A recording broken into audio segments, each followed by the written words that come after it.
Hello everybody and welcome to another Technic tutorial. In the last few episodes we covered building this, the big machine of solar happiness. And we had a special little video in there for you guys. So now that we have all of these solar panels, what do we do with them? Well, there's a couple things we can do with them.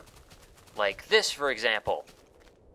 Make a monstrosity like this, where we have all kinds of power going into one device. Now, this is a macerator. It's designed to take items like coal and, ores and bars and stuff like that and turn them into dust. Now, that's really useful if you have, say, the ore for iron or gold or something, because you can take the dust and smelt it into 2 bars. So basically you're doubling your output. Now we saw how fast that was going, and we saw how fast that ours over there was going before we had the upgrades. So you can see why we would want to upgrade, because it just goes so fast. And let's compare. That's how fast it runs without any upgrades. That's just normal usage. Just completely ridiculous. And that is all done by the magical unit EU, which is actually energy unit. Now, an energy unit is kind of like a joule in electricity. And when I start talking about EU per tick, like how our solar panels over there outputted 512 EU per tick, and the MFSUs we use, these things, output 512 EU per tick. That is kind of like wattage. But what does that all really mean in the long run? Well, not a lot.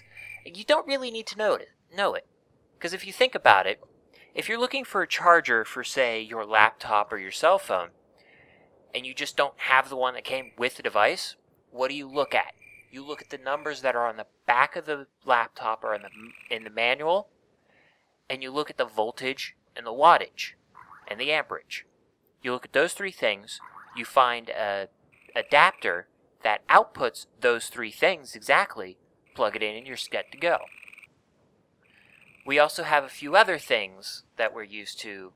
You may have heard the phrase 110 volt. That is how much your breaker box in your basement is outputting if you live inside the United States. In Europe, it's 210 volt. Now, we know what these things mean. We know what a 60-watt light bulb is. It's a relatively dim light bulb for casual reading, basically. We know what a 100-watt light bulb is. It's kind of bright. We know a 120-watt light bulb is usually used for offices and stuff like that. In fact, 120-watt light bulbs probably won't exist for very much longer, if they still do at all. So we have a general feeling of what these numbers mean, even though we don't actually understand the math behind them. So let's do that with the EU. Let's see if we can get a feeling behind the EU, instead of worrying about, oh, this means that, and this means that. Don't need to be detailed, so let's just go easy. Now, here we have a whole bunch of different ways you can get EU. This is the simple solar panel that we created with the big machine. This is its big brother, the low voltage solar array. Now, the low voltage solar array is 8 solar panels put together with a low voltage transformer. This is a medium voltage solar array. It gets put together with 8 low voltage solar arrays and 1 medium voltage transformer. And this is the coveted high voltage solar array. It gets put together by 8 medium voltage solar arrays and 1 high voltage transformer. Now, doing the quick math, you can see that you need 512 solar panels to make 1 HV solar array, or 8 stacks of solar panels. That's a lot of solar panels just to get 1 solar array. But once they start adding up, once you get setups like that, it's worth it. That is some serious power. With an array like that, unless you're doing a setup like that, where you're putting all of your power into one device as much as physically possible, you're probably just never going to run out. Now, because they're solar powered, it can't be nighttime. So we set it to day, and then we can see what kind of power we can get. Now, this is an EU meter. Basically, it does exactly what you would expect it to do. It's kind of like a voltmeter, where it measures how much electricity is passing through at one time. So if we complete this circuit, and we see that the MFSU is drawing power, we can see down in the corner that it is drawing 1 EU per tick. Alright, now what's a tick, real quick? A tick is 1 cycle in the computer. And for the most part, that's about 20 cycles per second. That's about 20 ticks per second. Alright, so the solar panel gives us 1 EU per tick. How about the low voltage solar array? Well, that gives us 8 EU per tick, which is perfect because it takes 8 solar panels to make 1 low voltage solar array. Now, the medium voltage solar array gives us 64 EU per tick. And the high voltage solar array gives us 512 EU per tick. Alright, so now we have our basics. Our really basics. And that's low voltage, really low voltage, just simply low voltage, medium voltage, high voltage. And we can compare with how fast these things are going. We can see that we barely made it to 2,000. We haven't even made it to 2,000 yet. Here, we've almost made it to 10,000. Here, we're up to 62, 63, 64, pretty far along. And up here, we're at the absolute furthest with 500,000 EU. Now, this is a generator. It's relatively simple to make. You just need a simple furnace, a machine block, and an RE battery. Now, we've covered how to make these in the big machine over there, because that is an integral part in pretty much anything else to make power. You pretty much use a generator for everything. Now, it's powered by pretty much anything that burns. Charcoal, coal, or wood. This is not powered by lava, however. So once we activate this,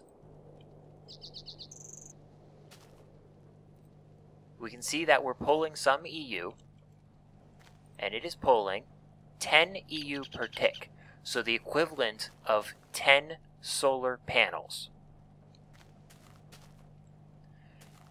This is a geothermal generator, and it is made by taking a generator, 2 empty cells, a couple pieces of glass, and a couple refined iron. It runs off of lava. And it can run off of lava buckets, or it can run off of lava cells. The lava cells are really useful because they stack, whereas lava buckets do not. You can also create a pump from Buildcraft and pump lava directly into this. And it outputs 20 EU per tick. This is a nuclear reactor.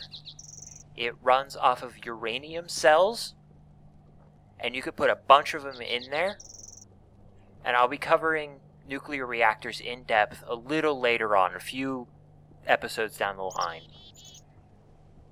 Now, this is just one uranium cell. If you have more uranium cells in there, you can create more EU per tick. So if we turn this on, we can hear the Geiger counter. I love that. And we can see that one is outputting 10 EU per tick. Now, a nuclear reactor has exponential growth. So the more uranium cells that are touching each other, the more power that it will output. Now, this is a water wheel, and it actually won't output anything right now. Because, well, it's kind of simple. There's no water around. I've got to move it. This is a windmill. Now, it also will not output any power. And that is because you have to be high in the sky. And by high in the sky, I mean really, really high in the sky.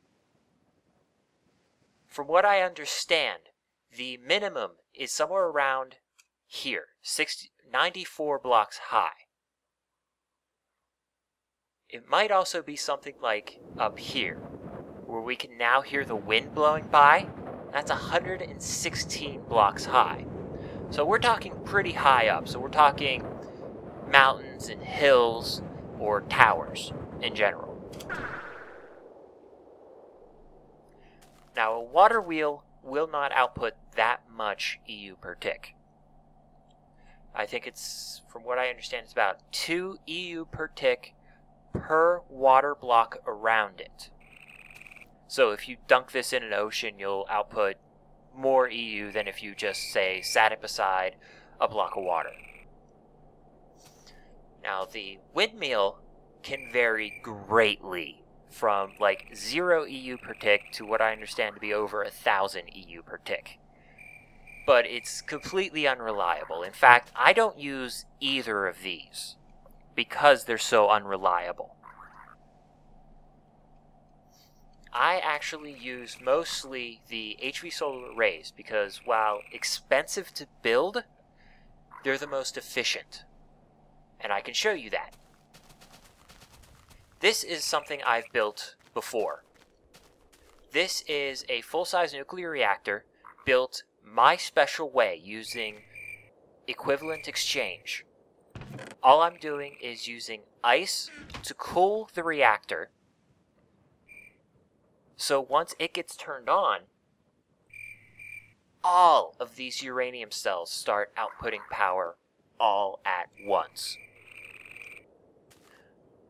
But if we turn it on,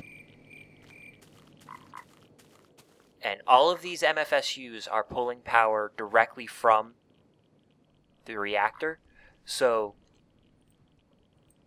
right now, about 1,974 fluctuating is what this reactor will output. That's it. We can see how much ice this is using. If I put in any more uranium cells, I might be able to get away with 2 more, but any more than that, the reactor will overheat and explode. And when a reactor explodes, it's not pretty. Now, that has the advantage of running all night. As we can see, it's the middle of the night, it was giving us power. Whereas the HV solar arrays, they're not running at all. And we're not getting any power. So they have to be on during the day. But when they are on, and when they are outputting power, we get 2,538 EU per tick. Now, this little blossom right here will be taking up the same amount of space as the reactor over there. The reactor is composed of 7 different components, whereas this is only composed of 5, because if we put a solar array there and one in between these blocks, they won't do anything because they're not getting any light. So we get a significant amount of power for the same amount of space. And while it is difficult to make a reactor, it's even more difficult to create the HV solar arrays. So there are advantages to using a reactor. Plus, reactors also benefit from the same thing that HV solar arrays benefit from. If you line up multiple of them side by side and combine their power, that power is truly combined, which I will go to explaining now. This right here is HV cabling. This is actually the 4x insulated, which is technically a typo. It's actually supposed to be 3x insulated, but it supports, despite the name, EV power, extreme voltage, anything above 512. So if you use a HV transformer in reverse, which takes high voltage current and turns into EV current, this will hold up to 2048 EU per tick. This is glass fiber wiring. It supports 512 EU per tick. It is also the most efficient. You lose electricity by traveling down any of these wires, but this is the most efficient. You lose the least. This is gold cable. It supports medium voltage, which is about 64 EU per tick. And this is copper. It will be lower than 64 EU per tick. It's low voltage only. Now this is ultra low current cabling. It's like 6 or below. Honestly, outside of certain devices, I've never found a use for this kind of cable. I mostly just use the glass fiber cabling, even though it is a little expensive to make since it requires glass blocks, diamonds, and redstone.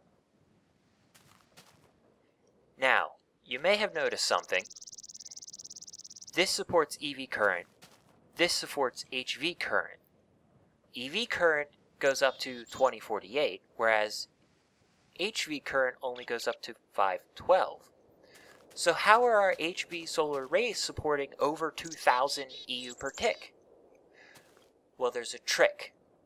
Each one of these is only outputting 512 EU per tick. Now that means that down this cable is actually only traveling 512 EU per tick, but it's doing it 5 times. So there's 5 little packets of 512 EU that are running down this cable per tick. So that's why this works. That's also why if you line up many nuclear reactors side by side and then run them down basically just one cable, it will still work. Now, I mentioned that some of these cables do lose power over a long haul. And we can test this by getting an MFSU and our fully powered electric wrench. We have an HV solar array here, and it's powered right now. And we can see that if we attach the MFSU to the cable, we're outputting 512 EU per tick. Take that away so we're not pulling anything else anymore. And we go down, and I've done these tests earlier, so I know this is the case. 39 blocks down, we put the MFSU back down. We can see that we're still getting 512 EU per tick.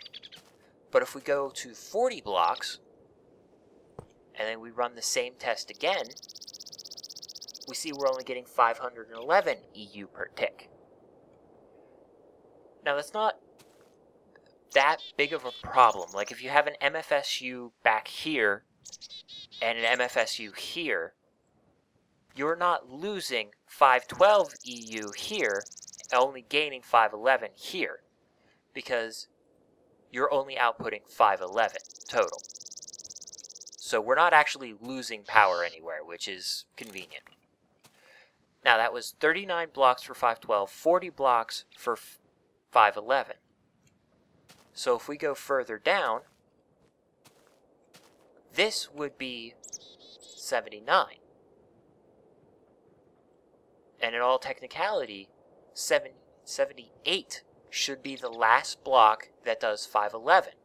But that's not true. If you're on block 80, you still get 511 EU per tick. But if you go to 81, that's when it drops to 510 EU per tick. So the first drop was after 40 blocks, but the second drop was after 41 blocks. So if we continue down to the next one, this was another strange abnormality. At 120 blocks, we still get 510 EU per tick. But if we go to 121, we get 509. So that's 40 blocks total. Because we got to count the 81st block up to 120. So that's 40 total. So the first drop was 39 total.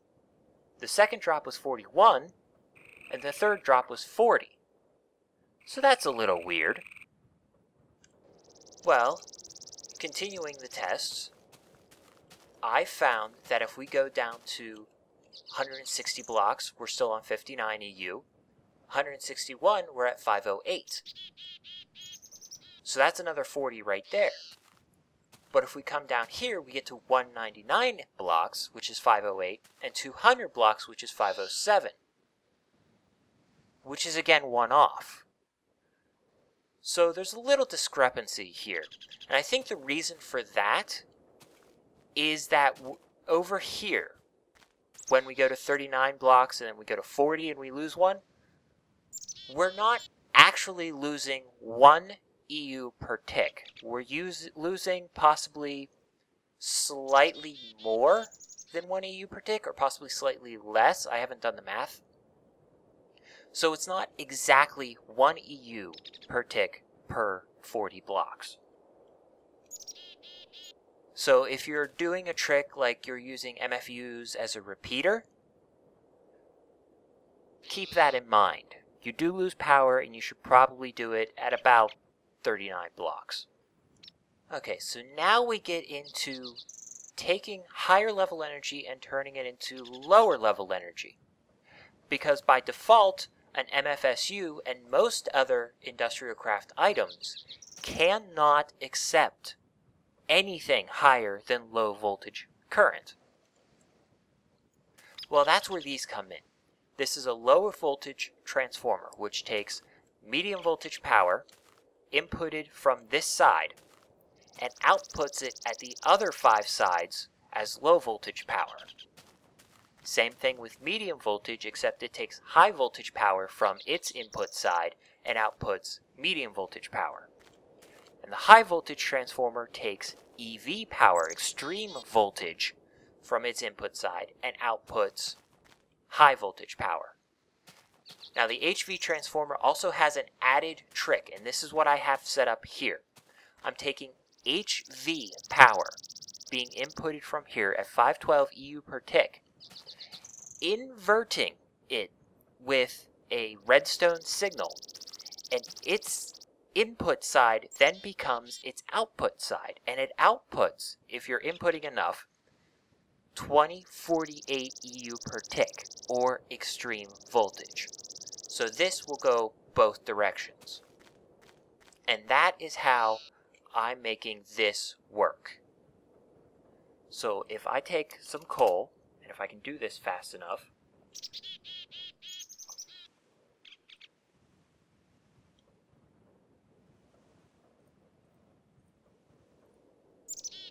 click, we can see that my MFSU is actually sucking up 10,240 EU per tick. That is significantly higher than what the MFSU was originally designed for. And the trick to that is the transformer upgrades, as I said in the Big Machine of Solar Happiness tutorial. The reason we need to do that is so we can support the overclocker upgrades. And we also need energy storage upgrades, or it just won't do anything at all. If we take out the energy storage upgrades, and we try to put coal in,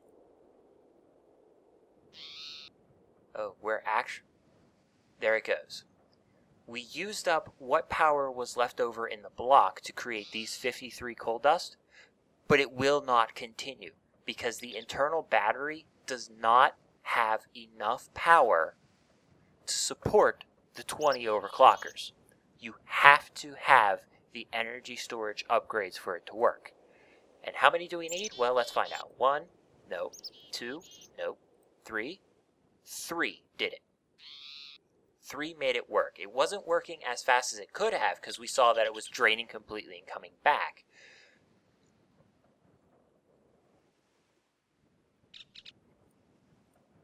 But the way that I did it, where I basically had 128 in there,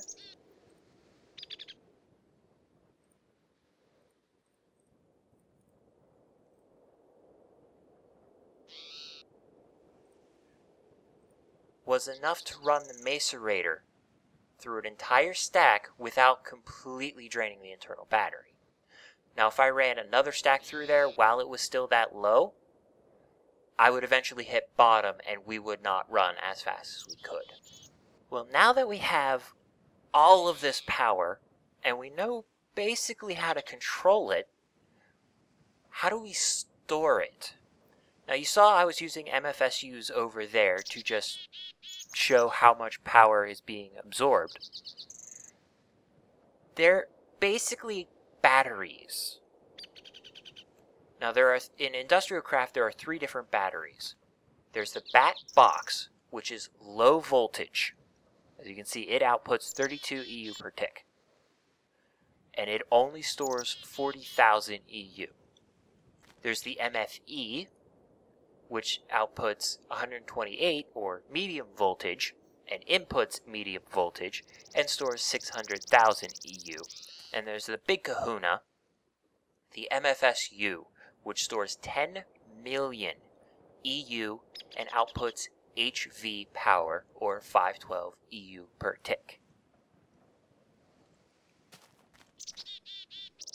Now you can use these 3 items to store power from, say, an HV solar array to be slowly drained off at night and then recharged again in the morning.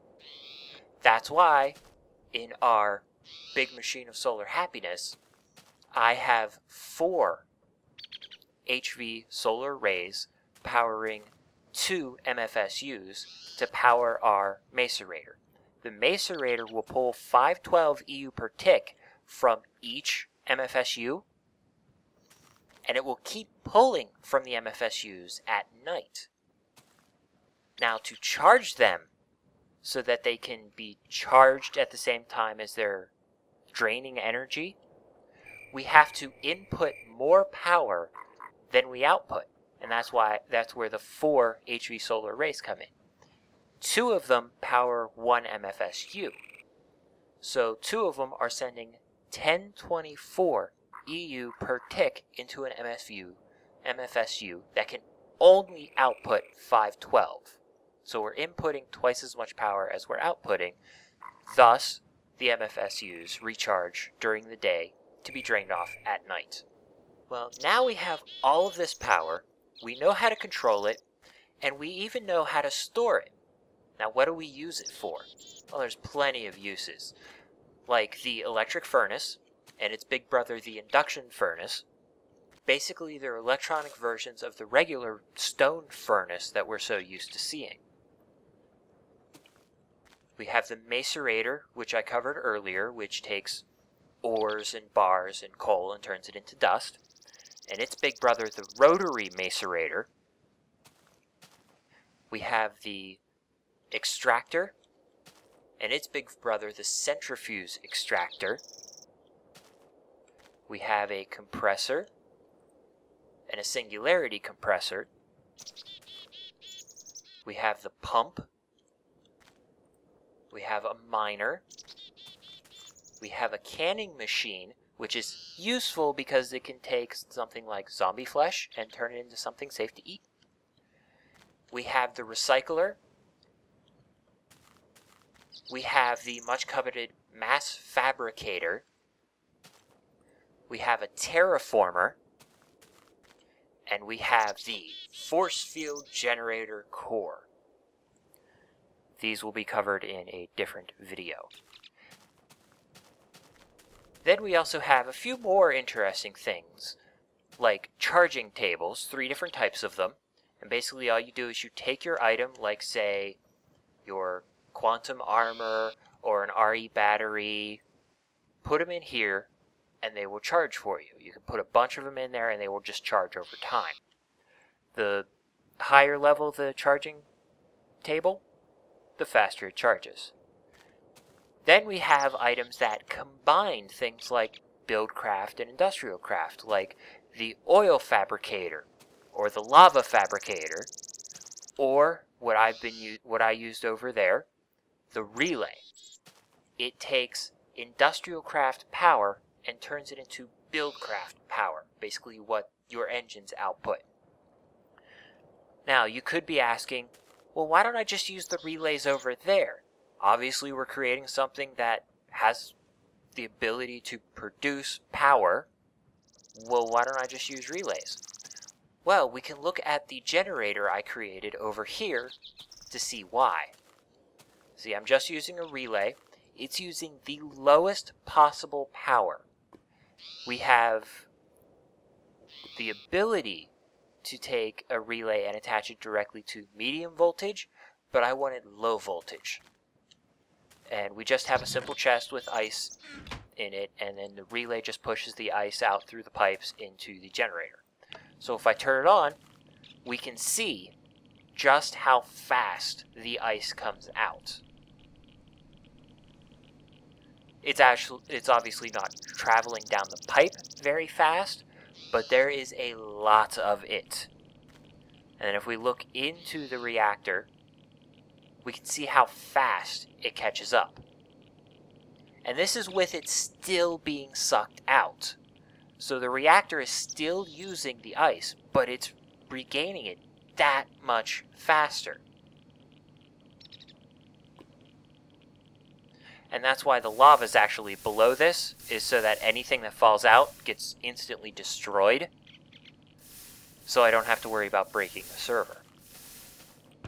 Now we can see that the ice is keeping up, but ice is worth 1 EMC.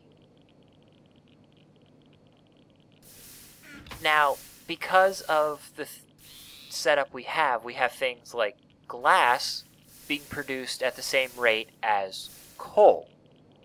Well, there's no way we could get enough power to one of these chests to produce coal fast enough to be outputted like that, let alone tin or iron.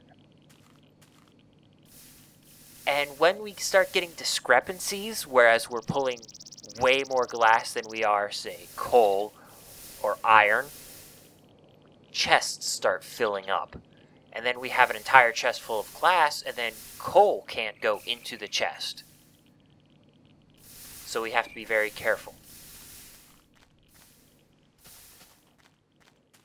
And I think that pretty much covers it for specific numbers of what everything requires power-wise, for what everything outputs power-wise, for how quickly you lose energy over the different types of cables. You can look up the specific numbers on the Industrial Craft Wiki. And like I said, I will go into further detail on, say, the mass fabricator or the force field generator in future episodes. So, as we see the sun setting on the horizon, I bid you adieu from another Technic tutorial. Good night. And as an added bonus, I'm going to show you exactly what happens when you try to input more power than the device was designed for. Like, for example, this is just a simple charging bench. It's a Mark 1, not upgraded at all, designed for low voltage power.